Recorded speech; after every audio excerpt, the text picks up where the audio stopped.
okwogera ne Katonda buli ku makya y'ensula ennamu ekulukutira mu bulamu bwaffe ne tufuna amaanyi agatuyamba okuyita mu lunaku lwonna. Funa amaanyi nga tonnafuluma nnyumba yo. Muganda wange mwannyinaze nate nkulamusizza mu linnya lya Mukama waffe Yesu Kristo. Netumwebaza Mukama atubeeredde omulungi bw'atyo, atwazise omukka ogw'obulamu mu nnyindo zaffe nga weewaawo webali abatusingako obulungi, betumanyi nti mu mpisa zaabwe n'ebikolwa byabwe balungi, naye ng'omukisa okubeera abalamu ate Mukama agulekedde ffe. Asobola okuba tubakira naye nga kyanoonya nti ffe ababi aboonoonye tuleme okuzifa kuzikirira mu byonoono byaffe. Kyenva nkusaba gwe muganda wange mwannyinaze omukisa guno tuleme okugugalabanja naye tugutwale nga mukulu eri obulamu bwaffe. Kyenva nkwaniriza nate ku nsulo ey'enkya nebaza Mukama nti osazeewo olunaku lw'olutandikire ku bigere bya Yesu ku nsulo eyeva ku musalaba gwe etunaaza etulongoosa etuweweeze mu mitima mu mbeera ey'okutya ey'okusoomozebwa gye tuyitamu mu nsi muno ey'ekibi. Amannya gange nze Ziwa Elia, omuweereza mu kkanisa eya Seventh-day Adventist esinganibwawo e Makerere, Gaddafi Road, opposite tendekero lya bannamateeka Law Development Center. Oba onneetaaze awo ojja okunsanga tugabane okukira ku bino ebiri wano. Nkwebaza era ggwe akyatawaŋŋana ogezaako okuteekateeka ebyenkya, okuteekateeka abaana. Eddakiika zino tuzitwale nga nkulu, tuzikozese nga tutandika ne Yesu omubeezi waffe nga bwe tuzze tulaba ate abeerawo mu biseera ebyokulaba ennaku atatwabulira. Mukama omulungi ow'ekisa, laba nate tujja mu maaso go enkya eno eya leero. Nkwebaza olw'omukisa gw'otuwadde okubeera abalamu. Ne nkwebaza olwa muganda wange mwannyinaze abakkiriza nti bajja kutandikira ku nsulo y'enkya. Ebigambo bye tugenda okugabana ne bye nayogera bibeere ebyo ebiva ku ntebe y'ekisa binaatuyamba okuyita mu lunaku luno olwaleero. Kamu ky'okuyiga kino twefuniremu ekirungi ate otuyambe kifuuke ekitundu ku bulamu bwaffe okutusobozesa okuyita mu nsi eno eyakanayo kyali. Tubeere mu byonna omwoyo gwe tumwetaaga alungamye era abeere omuyigiriza waffe. Nze mbeere omuzindalo ogunaatuusa ebyo byeyagala. Okusaba kwange n'okwebaza okuyita mu Yesu Kristo Mukama waffe. Amiina. Okuyimba ku bitutiisa, okuyimbira awamu ku bitutiisa. Okuyimba awamu ku ebyo ebikola ki ebitutiisa. Simanyi oba owulidde kye njogedde. Mu kwogera kwange nina kye njagadde ofunemu nti bw'obanga oyita mu mbeera ey'entiisa kisoboka ggwe okuyimba. Kisoboka ggwe okuyimba embeera eyo n'ogikola ki? N'osobola okugivvuunuka. Zabbuli nnyingi nnyo, omuwandiisi waazo asinga yawandiika Zabbuli ezisinga obungi ye Dawudi. Naye ebiseera byasinga okuwandikiramu Zabbuli byali nga byakusoomoozebwa nga bya ntiisa. Zabbuli emu ku ezo bye yawandiika ye Zabbuli eya 23 era emanyiddwa okwetooloola ensi. Mu bintu abantu bamanyi mu Bayibuli nga abeeyita Abakristaayo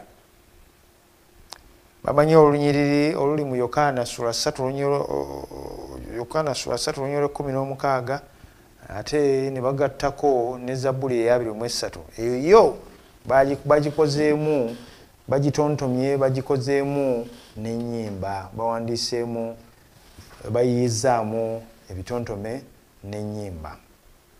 Kale nno bwe tuba nga tuli mu mbeera ey'entiisa tusobola okuyimbira wamu embeera ey'entiisa eyo Mukama n'agikola ki n'agisobozesa okuvaawo. Zabbuli eya 55 olunyiriri olwokuna n'olwokutaano lwaliwo otwagala okwetololera. Agamba nti omwoyo gunnuma nnyo mu nda yange n'entiisa ey'okufa enguddeko, okutya n'okukankana kuntuuseeko, n'okwekanga kukoze ki kunnumbye.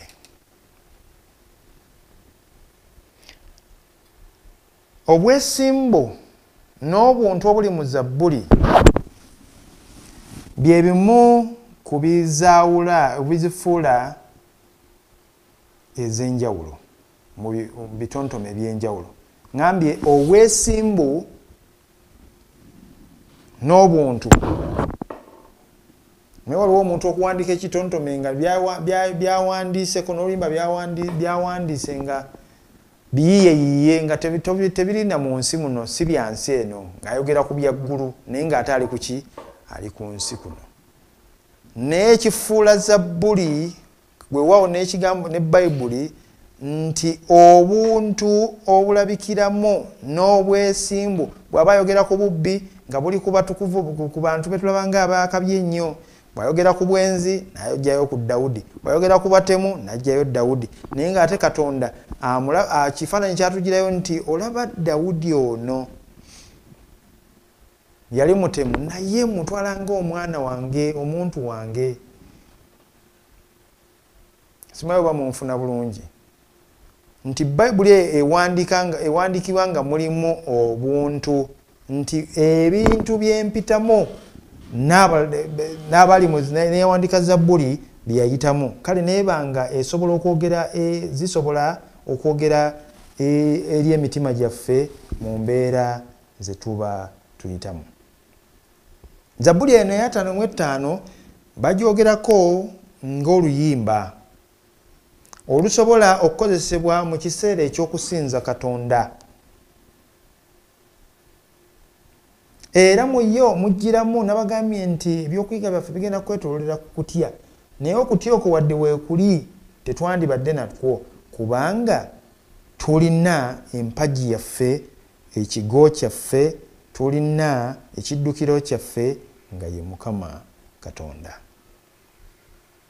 Kale nno mu Zabbuli eno namwe mulabikiramu embeera ey'okutya, ng'okutya kuno kuleeta neki ne mameeme okubagana. Kyava ayogera nti n'okufa kukoze eki kunnumbye. Nzeemu mbasomere. Agambye nti omwoyo gunnuma nnyo mu nda yange n'entiisa ey'okufa enguddeko. Ani atatya kufa? Okutya n'okukankana kuntuuseeko, n'okwekanga kukoze eki kunnumbye. Bagambye nti okuyimba okwo tusobola okuyimba okutya tumanyi kyekuleeta mu bulamu bwaffe. Amameeme we geewanika, puleesa ne zirinnya, ne tulwala ebyentunnunsi, byonna bijja olw'okutya tetumanyi kikiddako mu bulamu bwaffe. Era bino byonna embeera ey'okutya ffenna yali etutuuseeko, twali tugiyiseemu mu bulamu bwaffe. Biseera bingi nnyo okutya kubanga okunaakola ki? Okunaatuyinga. Kutiisatiisa okukola ki? Okutuyinga, kulabika okunaatuyinga.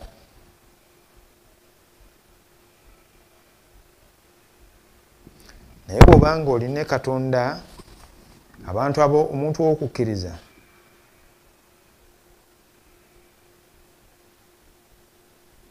obulamu obwo bwandibadde tebuliimu okutya. Ngambye bwandibadde naye era twesaana tukoze eki? Tutidde. Kabaka yali Yekosafaati.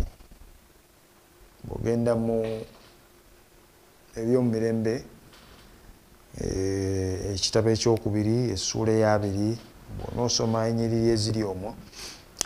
Yalumbibwa Abasuuli ne bamwogerera ebikikinike ne bamugamba nti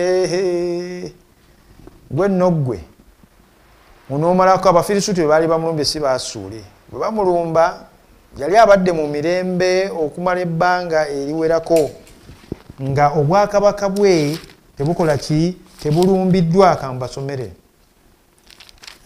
essuula eyabiri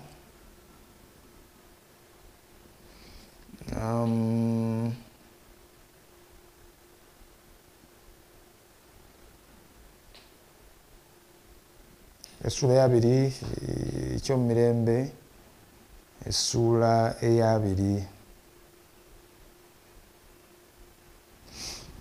Sandyagadde okusoma yonna naye katutandikire mu lunyiriri,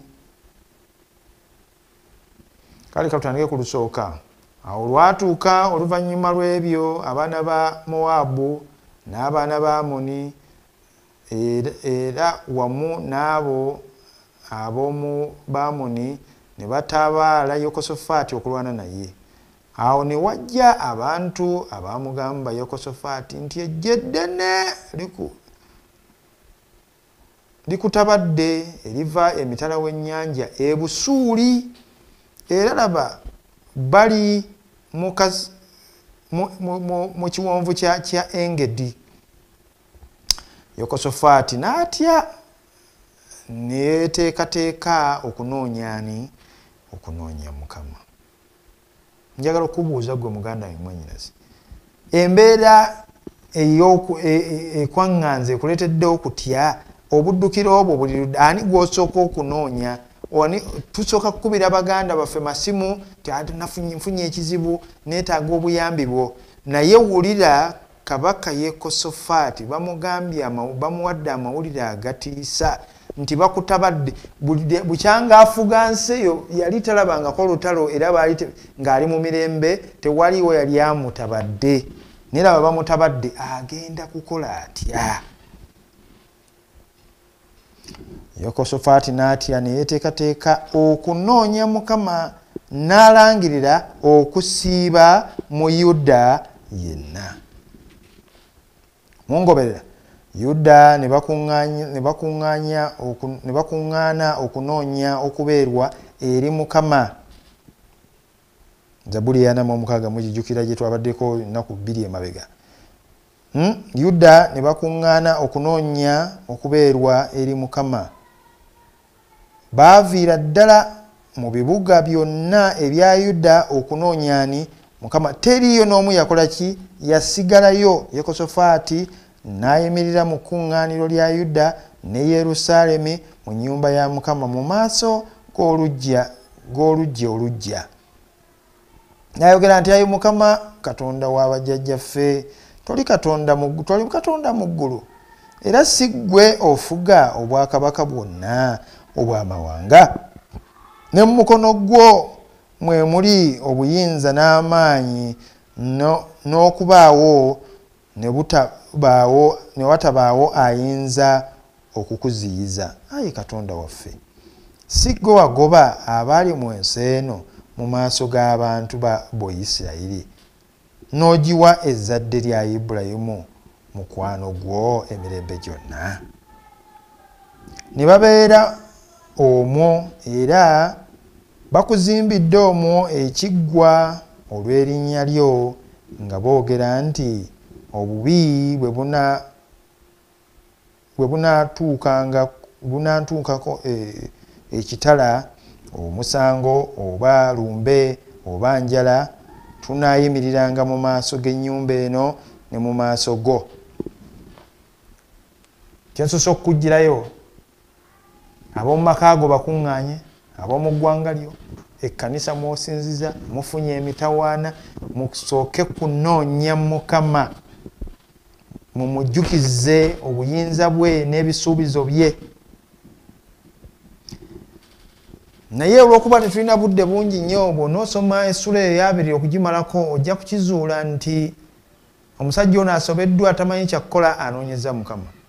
Nobeerawo nnabbi yali wakati mu bo n'abategeeza nti kale enkya munakola ki mugenda kutabaala naye nga batabaala batya kale wulya agamba olw'ekumi n'omukaaga nayogera nti muwulire mmwe abayuda mwenna nammwe ababeera mu Yerusaalemi naawe kabaka Yekosafaati bw'atyo bw'agamba Mukama nti temutya mmwe so temukeŋŋentererwa olw'eggye lino eddene kubanga olutalo si kiki olutalo si lwammwe naye lwa Katonda.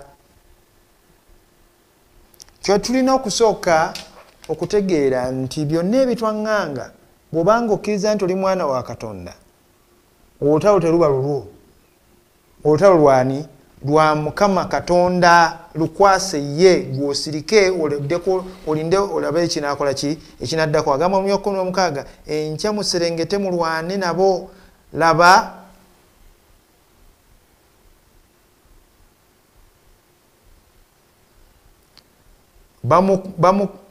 bambukira awalinyirwa ezziizi nammwe muli basanga mu kiwonvu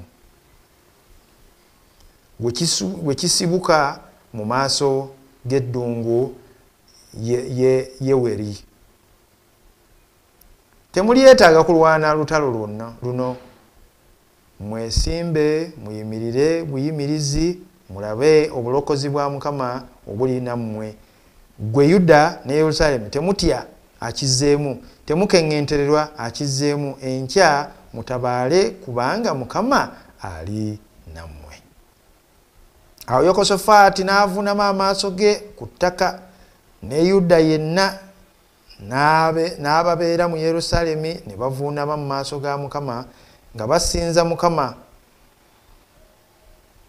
Abaleevi ab'oku baana b'Abakokasi n'ab'oku baana Abakola ne bayimirira okutendereza Mukama Katonda wa Isirayiri n'eddoboozi ddene nnyo nnyini. Ne bagolokoka enkya mu makya ne bafuluma mu ddungu ly'e Tekowa. Awo bwe baali bafuluma Yekosafaati n'ayimira n'ayogera nti mumpulire mmwe Abayudaaya nammwe ababeera mu ki kyenjagadde okubajjirayo kwe kutendereza kiri kye nabagambye nti okuyimba. Bano Katonda yabagamba temujja kulwana ne bagamba nti tetugenda kulwana. Kye tusobola okukola wano kwe kukola ki? Kwe kuyimba. Naawe gwe muganda wange mwannyinaze emitwalo nga gikujjidde kola kikooloobyawo oluyimba olutendereza obuyinza bwani? Kooloobyawo oluyimba olutendereza obuyinza bwa Katonda. Embeera eyo Mukama alina engeri gy'ajja ogijjawo. Mange mwaka gwali gwa 2013 yafuna heart attack. Ekintu kye twali tetulabangako. Ne tusoberwa ssaawa 7 gwa kiro n'agamba naye mujje munyambe sisobola kukusa tusobola ekyamuyamba ffenna tumwetoolodde awo. Naye tugenda okulaba nti olunaku ekiro kino tugenda tuyitamu tutya. Teriyo ddwaliro tuyinza genda. Ngera tetwagala genda mu ddwaliro kuba omusawo gwalaba yali omu yali amutegeera. Netugamba kale katumulinde paka nkya. Naye nga tugamba naye tetusissa mu nnyambe sissa naye nga ffe empewo tugiwulira mpitirivu. Kale kye twasalawo ng'abooluganda ne bannyinaffe ne tugamba nti mumanyi tugenda kuyimba ekiro kino kyonna. Akatabo k'ennyimba za Kristo ne tukayimba ne tukava ku peegi ne tukazza ku peegi ne tukaddamu. Njaga okutegeeza nti Mukama yalaga obuyinza bwe Sitaani yali akimye obulamu bwa Mange bwawe yawummula mu 2020 oluvannyuma y'emyaka 7. Naye Katonda yatulagako nti bw'oyimba n'otendereza omulabe n'okusaba omulabe Sitaani tusobola omugoba. Kyenvudde nkugamba nti bwe tuba n'okutya tuyimbire wamu tujja kulaba obuyinza bwani? Obuyinza bwa Katonda. Kale Zabbuli eno eya 55 luyimba lwa kuyimbira wamu nga tukkiriza nti ebitusoomooza ebiri mu bulamu bwaffe bisobola okuvaawo. newankubadde zabbuli nyingi ziraga nti okutyakko weekuli, naye zonna tezigaa nti tujja kusigala mu kutya, zikkiriza nti kwetuli tutuisatiisa, batulumbagana ekiro ng'endwadde zalumba mmange zitulumbye mu maka gaffe ne zirabika ng'ezituyinze era tetulina kyakukola era tugenda kufa. Naye bw'okoowoola, Zabbuli eno akoowoola mu mbeera y'ennyiike ey'okunyigirizibwa, akoowoola Mukama Katonda ng'amujjukira nti yekka ayinza omukola kijjukira nti Katonda yekka y'ayinza okukutaasa, ye mukuumi wo era yakulwanirira. Era Zabbuli zonna zituyisa zitutambuza zitulaga okuyita mu mbeera ey'okutya ey'okunyigirizibwa, era ne ziddamu ne tugamba nti wadde ebyo byonna weebiri, obwesige bwaffe tubuteeke mu Katonda. Zabbuli eno eya 55 olunyiriri lwa 22 watugambye watya? Olunyiriri lwa 22 watugambye gusenga omugugu gwo ku Mukama naye anaakuwaniriranga. Byonna ebikuyinze, omugugu ogukusobedde gukumazeeko emirembe, osobeddwa, gumukole ki? Gumutikke. Ye Peetero agamba nti byonna ebizibu byaffe tubisindikirizenga ku Mukama kubanga byonna abiteeka ku ki? Ku mwoyo gwe. Naawe ebikuyinze bikwate obiteeke ku ki? Obiteeke ku Mukama kubanga togenda kukola ki? Kutiisibwa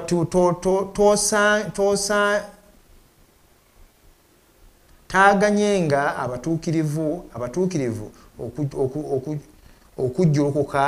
okujjulukuka ennaku zonna. Gwe bikwase Mukama, tagenda kulaba nga emigugu gino gikuyinga. Kale kitugwanira okutegeeza Mukama ebyo ebitukola ki? Ebitusoomooza, ebitutiisizza, ebitumazeeko emirembe, tubyanje mu maaso ge. Neobanga byonna obikuŋŋaanyizza n'obiteekawo Mukama, byonna emitawaana gyange ngikwasizza, nabyo ajja biwulira. Naye ne bw'onoobijjayo kinnakimu ebikuyinza ebikusobedde, tebigwanidde kukuyinga, gwe bikwate obimukole ki? Obimulekere.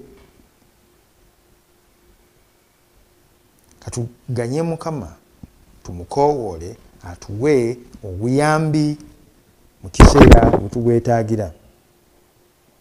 Buli waobikwata n'obimukwasa kitegeeza nti obwesige bwo obujje mu by'obadde olowooza mu maanyi go bwonna, obwesige n'obukola ki? N'obuteeka mu ye. Ngeri ki gy'anaabikwatamu, ngeri ki gy'anaabiddamu, maanyi ki g'agenda okukozesa, byonna weesize ye. Nziramu nga nkutegeeza kubanga nali nkirabyeko. Yimba ne banno mwenna bategeeze nti bannaye tulina ebitusoomozezza, engeri yokka gye tuyinza okubivunuka nga tetulina kulwana nga Kabaka Yekosafaati kubanga baamulumbagana. Sitaani ajja kkeera ku makya kulumba akuleetera agazibu. Sooka onoonye Mukama. Noonyane, noonya Mukama. Nga Yekosafaati teyajjayo kasaale, teyajjayo kitala, teyajjayo ffumu, yayimba buyimbi n'okutendereza. Soma Byomirembe ekyokubiri sula 2 ojja kulaba. Yayimba buyimbi nakutendereza, nange nkuwadde ekyokulabirako. Twayimba ekiro ekyo ne mu ddwaliro maama baamutwala mu ICU, teyamalayo na lunaku olwokubiri ng'alika, naye nga yafunye hatata kuba atataka mukitegeera bulungi nnyo. Ne batugamba nti abakuwangalayo eddakiika endala 3 yali wakufa. Naye olw'okuba twatendereza ekiro kiramba, Mukama n'asobola okulaga obuyinza bwe ku nkwe z'omulabe Sitaani. Emigugu gyaffe muganda wange mwannyinaze tuyiga ogikwasa Mukama. Mukama nkwebaza olw'abaganda be bannyinaze abakkiriza nti olwaleero bajja kutandikira ku nsulo ey'enkya. Ebigambo bino bibadde bigambo bikulu nti ffe okuyimbira awamu mu kiseera eky'okutiisibwatiisibwa omulabe Sitaani tufuniramu obuwanguzi. Kebere entanda ebitusoomooza ku mirimu gyaffe, mu maka gaffe, baliraanwa baffe batusobedde, ensi etabanguse, tetumanyi sukulu fees gye zinaava. kuumira oluyimba ku mutima, yimba na banno, tendereza Mukama, ajja kujja ayingire mu nsonga z'obutereevu. Mukama omulungi, nkwebaza olw'omukisa gw'otuwadde okugabana okuva mu kigambo kyo. Ebisobye osaasire nze, naye ebiwuliddwa nga bya makulu, kamuganda we mwannyinaze abinyweze mu bulamu bwe, kabibeerere entanda eneetuyisa mu bitusoomooza mu nsi eya kibi, kwe kusaba kwaffe okuyita mu Yesu Kristo Mukama waffe. Amiina. Okwogera ne Katonda buli ku makya y'ensula ennamu ekulukutira mu bulamu bwaffe ne tufuna amaanyi agatuyamba okuyita mu lunaku lwonna. Funa amaanyi nga tonnafuluma nnyumba yo.